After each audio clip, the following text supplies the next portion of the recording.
I think this show might actually break me. It's testing my patience because the showrunners and writers wrote themselves into a corner, and I don't know what's worse, that they didn't stop or that they actually managed to go in further.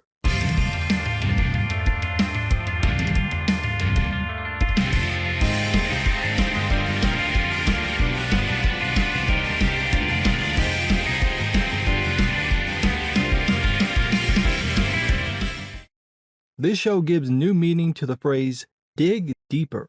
Now, it's not all bad.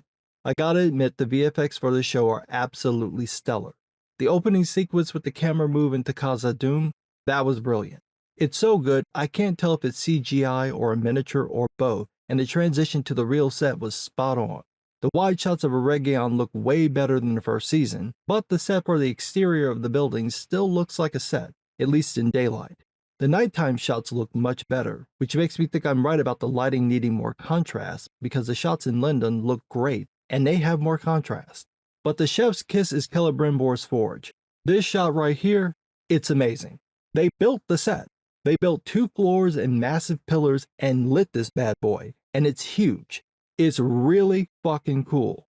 Whatever this is, I want more of this. But that's not going to make up for the absolute mess that is this story.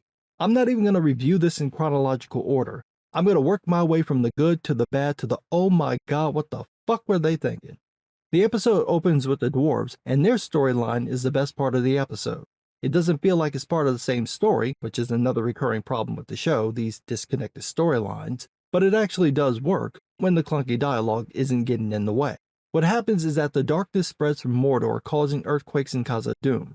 The quakes collapse the light shafts, throwing the city into darkness and preventing them from growing crops underground. Disa and her singers try to find the light by singing, but this only collapses the last remaining light shaft. Basically, unless the dwarves reach out for help, they're screwed. However, that was ruined in the last season when the king booted Elrond out of the realm and stripped Durin of his title for giving the Mithril to Elrond, and father and son refused to be the first to make amends. This storyline works fine, even though it doesn't feel like it's connected to the rest of the show. In the first season, there wasn't much crossover with the dwarves and the rest of the main plot about the rings, so their sections always feel like they could be removed and it wouldn't change anything.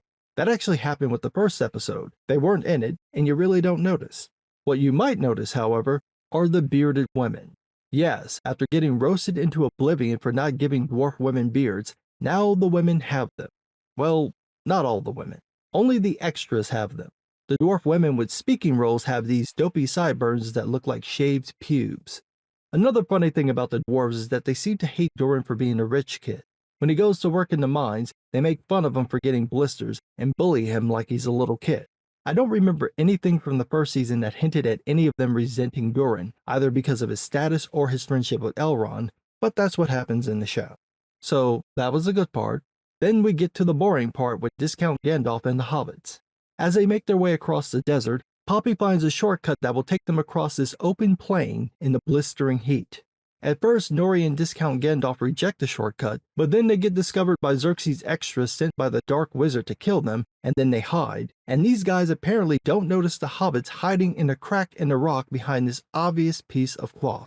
Clearly, this is supposed to be a callback to Frodo and Sam hiding under the elven cloak at the Black Gate, but that scene made sense because the cloak was designed to hide people. Whereas this piece of cloth wouldn't fool anyone at close range because there's no other vegetation hanging off of the rocks. Hell, the hobbits are hiding in something that looks like a damn cubbyhole. I don't buy that this guy wouldn't check it. I also don't buy that they didn't find Discount Gandalf's big ass just lying on the ground. Are you actually going to look for them or what? Well, yes, just not here. The men follow the trio's trail, which technically ends at the camp, but they wander off in another direction. The trio then decide to get away by crossing an open desert plain with nary a hiding spot in sight. However will these men find 2 pale hobbits and a tall-ass man in this wide open valley? Nobody wanted to CGI in some rocks or some Joshua trees into the shot? Nah, just let them wander around in the wide open. But then it gets sillier because somehow they come across a well in the middle of this desert that they didn't notice when they had the high ground. Discount Gandalf passes out from heat exhaustion, so Poppy brings him water, but totally ignores when the bucket falls back into the well and the ball end starts ringing the bell above the well. Xerxes' men show up, and Discount Gandalf spots a staff that looks like the one from his dreams. He conjures up a tornado, but can't control it, and Xerxes' men and the hobbits get swept away. The staff winds up broken. Now, this is just a nitpick, but the wizards can use their powers without a staff, so this whole thing about him searching for his staff is kind of silly. In fact, the idea of him having amnesia is kind of silly. How is he supposed to help anyone if he doesn't know who he is and can't control his powers? Speaking of not making sense, we get to the not good, the Dark Wizard. He's the one who sent out Xerxes' men, and he's in charge of the witches from the first season. He summons one of the witches using moths and blood magic, and she tells him about Discount Gandalf and the hobbits. She failed to catch them, so the Dark Wizard lets Xerxes' men hunt them instead. I'm genuinely at a loss for what the show's even attempting to do here because there are only 5 Istari, wizards, in Arda: Saruman, Gandalf, Radagast, and the 2 blue wizards who went east and south. Now, my first guess was that this was Saruman because he's got the look, but the scene makes that very unlikely because he's in charge of the witches from the first season, and Saruman isn't supposed to turn evil until the Third Age. The only other canonical option is that he, and possibly Discount Gandalf, is one of the blue wizards. However, there's a problem. The blue wizards are supposed to stop Sauron's effort in the east and south. Now, in Letter 211, Tolkien did imply that the blue wizards may have turned evil. Quote, "What success they had, I do not know, but I fear that they failed, as Saruman did, though doubtless in different ways. And I suspect they were founders or beginners of secret cults and magic traditions that outlasted the fall of Sauron. But in the Peoples of Middle-earth, he revised this, saying instead, quote, their task was to circumvent Sauron, to bring help to the few tribes of men that had rebelled from Melkor worship, to stir up rebellion, and after his first fall to search out his hiding, in which they had failed, and to cause dissension and array among the Dark East. They must have had very great influence on the history of the Second Age and Third Age in weakening and disarraying the forces of East, who would both in the Second Age and Third Age otherwise have outnumbered the West. So, if the show followed canon, this Dark Wizard shouldn't be one of the Istari. But since no one on the show can spell canon, let alone follow it, it is possible that the Dark Wizard and Discount Gandalf could be the Blue Wizards. That'd be a drastic deviation from Tolkien's intent, but that's never stopped this show. Case in point, Celebrimbor the Gullible. Like I've said for months, by having Celebrimbor create the 3 Elven Rings first, the showrunners and writers wrote themselves into a corner because now they have to explain how in the hell Annatar convinces Celebrimbor to forge more rings now that Celebrimbor should know not to trust Halbrand, aka Sauron, aka Annatar. I knew the explanation would be ridiculous and bad because there's no way it can't be. Celebrimbor would have to be incredibly gullible to get conned by Sauron for this to work, but I didn't expect it to be this dumb. When I realized where they were going with this, I giggled through the whole scene because it's so stupid that if you tried this in person, you'd get cussed out by the guy you were trying to con for thinking he'd be dumb enough to fall for this. But before we get into that, we gotta talk about the shortest elf ever. Elves are supposed to be tall and lithe. My 4-year-old godson is taller than this woman. Y'all ain't got some heels she could put on or some stilts? You really gonna have Polly Pocket show up to treat with Sauron? Seriously. And it's nothing against the actress, it's just that I don't get why the show is casting regular looking people as elves. I know it's hard to find tons of tall, gorgeous people, but it's not impossible. Anyway, she tells Sauron that Celebrimbor won't let him in, and Sauron says he'll wait, and turns around so she can see his wounds from the torture, and she tells this to Celebrimbor, but he still refuses to let Sauron in. However, later that night, he creates Ithilden, which can only be seen in moonlight, and notices Sauron is still waiting. It starts to rain, and Celebrimbor goes to tell Sauron that he can treat with him no longer, and Sauron replies, but she said you'd say that. And Celebrimbor buys this. Sauron asks if Strong Woman's there, Celebrimbor says she's not, and Sauron says, well, I guess you don't know what happened. Of course Celebrimbor doesn't know what happened because someone killed the messengers, and for whatever reason, Celebrimbor doesn't send out his own people to find out if the rings worked.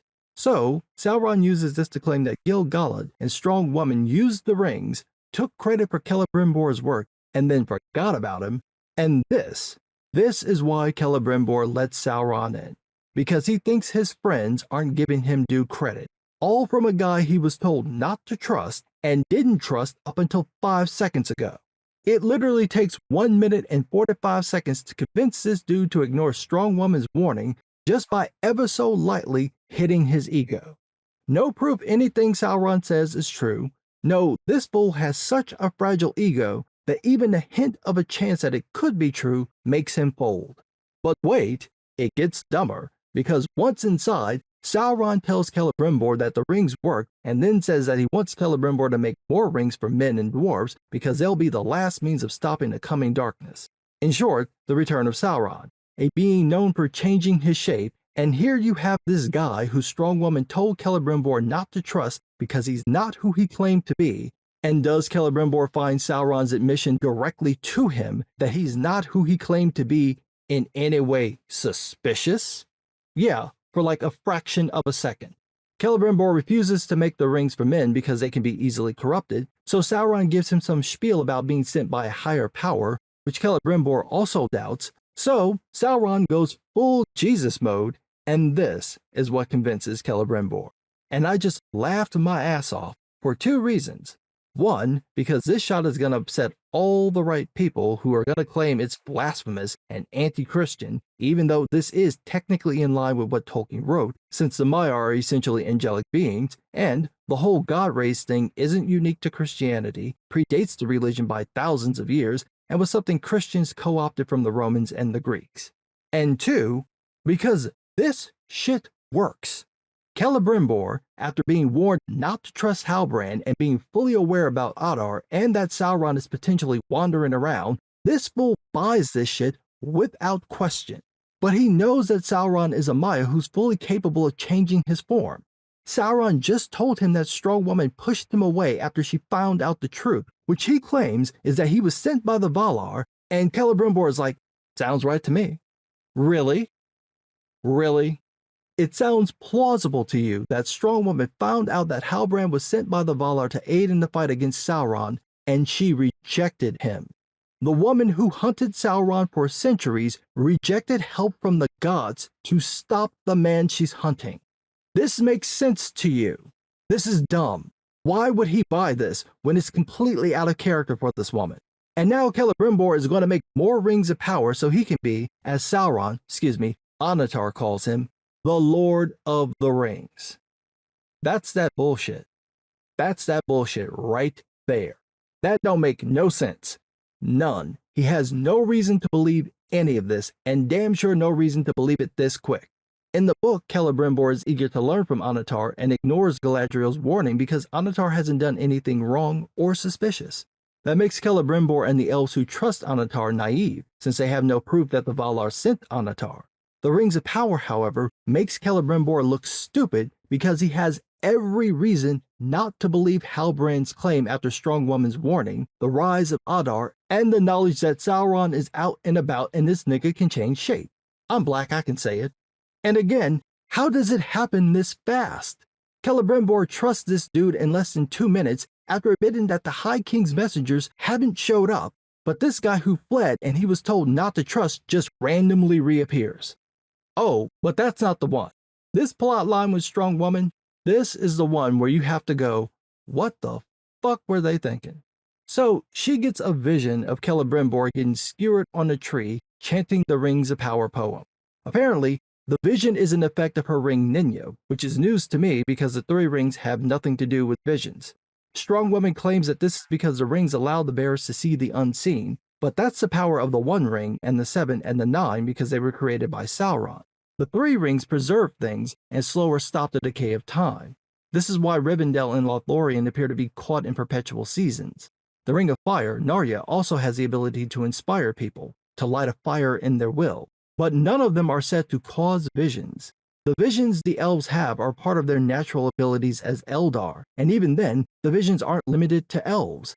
Men can have visions too. But the show changes this. Strong Woman tells the High King about her vision, saying that Sauron means to rule over people's minds using the Rings of Power, meaning Sauron's plan is to corrupt people by giving them rings under the guise of pretending to try to stop himself. I know that sounds stupid, so I'll say it again.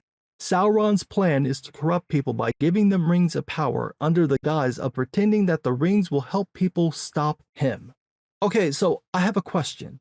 Why are they adding a step? The original plan was simple, elegant, perfect. Sauron takes on a beautiful form, pretends to be a friend sent by the Valar, helps Celebrimbor create rings of power which they give to men and dwarves to help those people lead, or really control, their people, and then Sauron creates a master ring to control all the others. There's no need for the extra pretense of, I'm helping you stop evil from rising.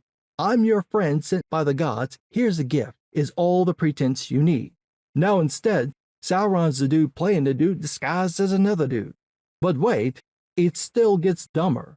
The show treats these visions as if it's the power of Sauron's influence on the three rings.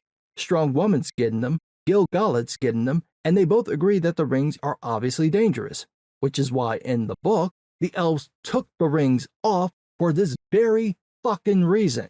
But not in this show. Oh no, this isn't that kind of show. In this show, they realize Sauron might be influencing them and keep the rings on because of the power it grants them. Later on, Círdan says this as he manipulates fish using the ring. The elves will use the rings to do good, even though the enemy seems to have some effect on them. This is the polar opposite of Tolkien's writings and his intent. The whole point was that the rings were unsullied, so as long as Sauron didn't have the One Ring, the three elven rings were fine to use. They were not corrupted, they were not dangerous, they did not affect the elves in any negative way. They did, however, prevent manipulative bullshit like visions. The rings prevented the wearers from being seen from afar except by the One Ring. Even with the Palantir they couldn't be perceived, presumably unless the bearers wanted to be seen. It's like the showrunners and writers wanted the elves to be tempted by the One Ring, but that would completely break the story, so they're half-assing it with the elven rings. If they wanted to tell a story of the elves being corrupted and greedy, they should have told the story of the Silmarils. Speaking of half-assing things though, Gil-galad claims that Sauron can control the minds of those he deceived, making Strong Woman susceptible to his power, so when she wants to go and check on Celebrimbor, Gil-galad refuses to send her.